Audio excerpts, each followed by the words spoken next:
Welcome to Kimmel's Irish Pub. Time for another movie review. Tonight's movie, Lifemark. Faith-based movie. I've been waiting to see it for a while. I am sick. I have the flu or fever, whatever you call it, and stuffy nose. I have a cough, temperature, whatever you call it, but I'm muscling through. So I decided because of that, I'm going to watch a faith-based movie that I've been waiting to see for a while. It's on Amazon Prime for $3.99 or $4.99, whatever it is.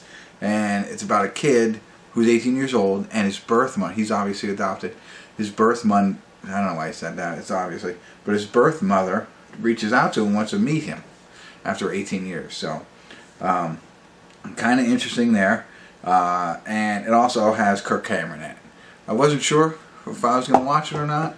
And then Kirk Cameron. Kirk Cameron, Growing Pains, anybody who grew up watching Growing Pains, we're on the same team. Kirk Cameron was my hero. He met his girlfriend, future wife there, girlfriend on the show, became his future wife, and became, all the movies that go along with Kirk Cameron. So I enjoy watching his stuff. But there we go. Alright, enough about Kirk Cameron.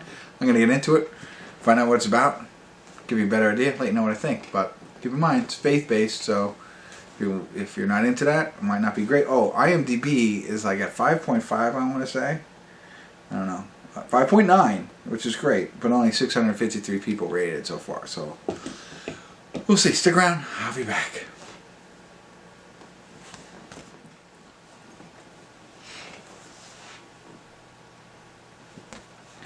Hey everybody, I want to do a quick check-in here. We're watching Lifemark. We're at the 55-minute, 37-second mark. There's 49 minutes left. Sorry.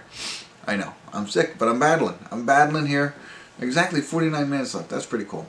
But anyway, it is... I always liked Kirk Cameron, so hopefully he sees this. But if he doesn't, that's okay. Everything that he's done. Fireproof was the movie I was thinking about before. Anyway, this movie isn't just about this kid's adoption, but like some other things happen early on in the movie, which is, like I was like, okay, this is going in a different direction. And then his mother reached out. He's got two supporting parents, father and mother, who adopted him, and it's like, now I'm sick. So it's very emotional. I mean, for others, not for me, but I could see how other people could be emotional about this. It's really a good movie, and I want to say, I should have brought this up before I checked in because I know some of you don't make it through the end of the review, but Kendrick is in this. He's been in a lot of faith-based movies, so I saw him. He's a limited role, but I saw him. I was like, oh, that's awesome. I like him in a lot of different things. Now, Justin Sterner, who was in Running the Bases. I'm watching this kid, and he's got the same bravado, I'll call it, because I'm sick and I can say whatever I want now and nobody will care. That this kid in the other movie, I was like, oh, it's the same kid. In that movie he had black hair, this movie has red hair, but he plays David. David is the son who was adopted, his best friend. So I like his character. He's kind of, over the top. But so far, really good. And we'll see where it goes. It's only an hour. I forget how long I said it was. An hour and 44 minutes. So it's not... I thought it was 2 hours at first. But, and it is heavily faith-based. So I always like to give that when I talk about these movies. Sometimes it's, it's subtle. In this case, I mean, I wouldn't say it's like over the top. But I mean, everybody believes in God. So if you're not into that, this might not be the movie for you.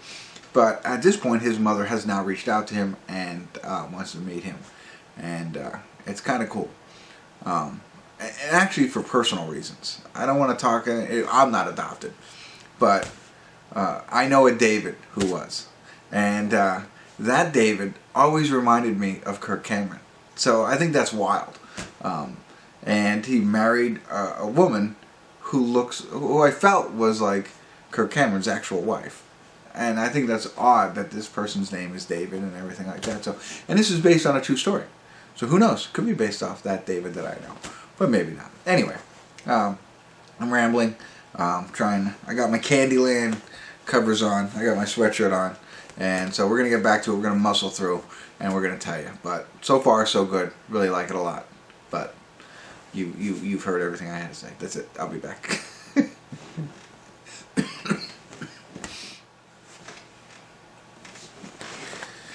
Hey everybody, we're at the credits of Lifemark. I made it through it without, falling asleep or anything like that. Not that it was a bad movie, that I'm just so sick. Anyway, you want to say that. But I tell you what, if you're into this kind of film, and it, I was going to say it could be because I'm so sick, but it was a very emotional movie. Really good. And I know I said this at the check-in. I liked it a lot. It was funny when I first saw Kirk Cameron. I was like, really? Kirk? And then they do flashbacks, and I'm like, are the older people playing the younger people, or the younger people playing the older people? I still don't know, because that doesn't, Kirk Cameron looks older originally, but then they do the flashbacks, he looks like I expect him to look like. But anyway, I found that funny, and I still like The Best Friend. Not that he was great, but it is, it is a very good movie. If again you're into faith-based. Now here's the one thing, as you can imagine, and I don't think this is a spoiler alert, but as you can imagine, is the kid was adopted, right? His mother was 18, his father was 17. They were still in high school, kind of thing, or just out of high school, They made the decision to put him up for adoption, and it doesn't come without other choices, right? You have one of three choices essentially: is have the baby, keep it, adopt, or give him up for adoption, or do an abortion, which I think goes without saying in this movie. And I think, and this is just me, and I'm all in on faith-based movies. You know that if you've seen any of my other reviews, and I like that. I think they push the envelope a little too much at the end, and I think that's going to shy people away from liking this movie for what it was. That's my only criticism on it. I got it. The father makes a comment at the right moment, and I thought that was powerful, and what he said was like, good, got it, nailed it, but then they pushed it further, and again, I get it.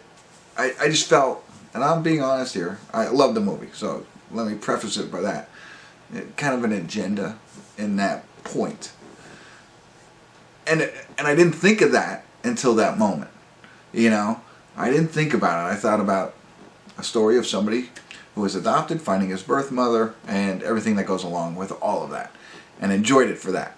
But then at the end, it was like, I'm on board, guys. I get it. So that's the only criticism I have, and I apologize for that.